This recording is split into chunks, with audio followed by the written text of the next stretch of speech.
As I backed off in horror, I accidentally bumped into a waiter carrying a tray of shrimp and landed right on my butt. Every eye in the room turned to me, and I quickly got up and bolted to the washroom. As I was cleaning up, a pretty girl walked in. It was Sophie, Carter's ex. I recognized her from my online stalking sessions. That was one heck of an entrance. I'm Sophie, by the way. Carter must have mentioned me. Actually, no, he didn't. Can I help you with something? Just wanted to see Carter's new catch. And also, there's something you should know. As Sophie talked, my heart sank, knowing that I'd probably made the biggest mistake of my life. I could barely process what she'd told me, and I ran off from the party without telling Carter. By the time I got home, I was so exhausted from all the overthinking, I immediately passed out. When I woke up the next morning, my phone was buzzing and Zoe wasn't around. I found out why immediately. The police were calling to tell me Zoe had been arrested for stealing. I took a cab to the police station, and on the way, I called Vanessa to tell her what had happened, but her phone went straight to voicemail. I even tried the phone in her hotel room, but she didn't answer that either. I rushed into the police station, only to find Carter talking to the police, with Zoe standing next to him. Oh, thank God. I was beginning to think you'd never show up. Now, before these people lied to you, let me just tell you that whatever I did it for Mom. Who's Mom? Our mom, you moron. Mom called me yesterday and told me that she wants to come visit us, but she has no money for the tickets. I thought I'd pawn your stupid necklace off to help her out a bit. But that pawn shop guy informed this rich guy's family that someone was trying to sell an heirloom with their family crest, and they dragged me here for no fault of mine. No fault. That necklace belongs to my mom, and I gave it to Vanessa. Who the heck is Vanessa? She is Vanessa, my girlfriend. No, she's Sage, my sister. What is she talking about, Vanessa? It's Sage. S-A-G-E. Dude, you're cute, but you really have your wires messed up. Shut up, Zoe! Carter, I lied to you. My name is Sage, and I am Zoe's sister. Carter looked shocked as I told him everything about the ring and how Vanessa had asked me to take her place. So you lied to me all this while? I wanted to tell you the truth, but I just couldn't. Why not? If you needed money, you could just ask me. Yeah, right. Like you'd even look twice at me if you knew I was poor. And you really have money to hand out? Because I found out you've only been dating Vanessa for her fortune. No wonder you kept putting up with me no matter how much I tested you. Were you? Don't bother, Carter. Sophie told me everything. Carter's only after your money. He screwed up a big business deal, and now his dad's forcing him to marry an heiress to save their business. They need your dad to invest and bail them out. How do you know that? My dad told me. He's business partners with Carter's father. Trust me, I have no interest in Carter. I'm just helping a girl out here. And you're just going to believe her, without giving me a chance to explain myself? Well, is she lying? No, but... Then there's nothing left to say.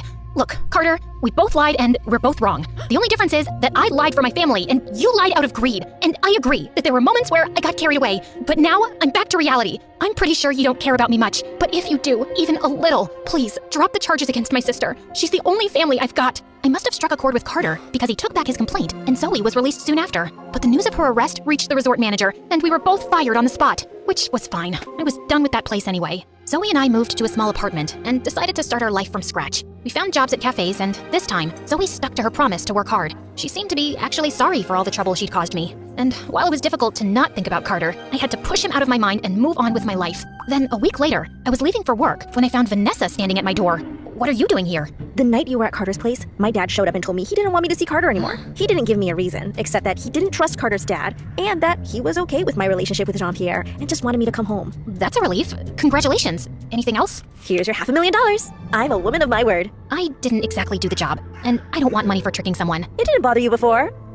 I guess you must have fallen in love with Carter. No, that's not it. Well, that's too bad, because Carter's in love with you. He called me to yell at me for making him fall in love with the wrong person and how he can't get over you. He doesn't love me. He was just after your fortune. That's why he put up with me for so long. Something tells me you haven't seen the news recently. Carter officially resigned from his dad's company. I think his dad forced him to be with me just for money, and he was under a lot of pressure, so he agreed, but it looks like he doesn't care that much about money now. Oh, he also announced he's taking care of the student loans of waiters working in 20 restaurants in this town. I don't know what that's about. I don't believe it. Vanessa showed me the news article, and I was shocked. Oh God, Carter really loves me? I have to tell him how I feel too. But he's moving to his mom's place in London in like 3 hours. Then we have to be quick. You have a car? Duh. You think I walked here? Of course I have a car. But it's a little slow. Seriously? I can crawl faster than this car? Told you he's slow. I don't care, because I'm mostly on my phone, and you know how rich people are, always fashionably late. Just sit back and relax. Enjoy the drive. Enjoy my butt! I asked the driver to stop and step aside while I took the wheels and hit the accelerator. I zoomed past the cars, got tailed by the police, but somehow made it to the airport just in time. I jumped out of the car and dashed towards the gates, still hearing the police sirens behind me. Go! I'll take care of this. I rushed through the airport, screaming Carter's name. All I could think of was not being able to talk to him and tell him how much I liked him. And my heart sank when I checked the departure charts and saw that the London flight had already departed. Hi. I met Vanessa. I can't believe you gave up everything and you're poor now. Well, I'm still not poor. Let's just say I have to share my helicopter with other people. And where are we going? Wherever you say.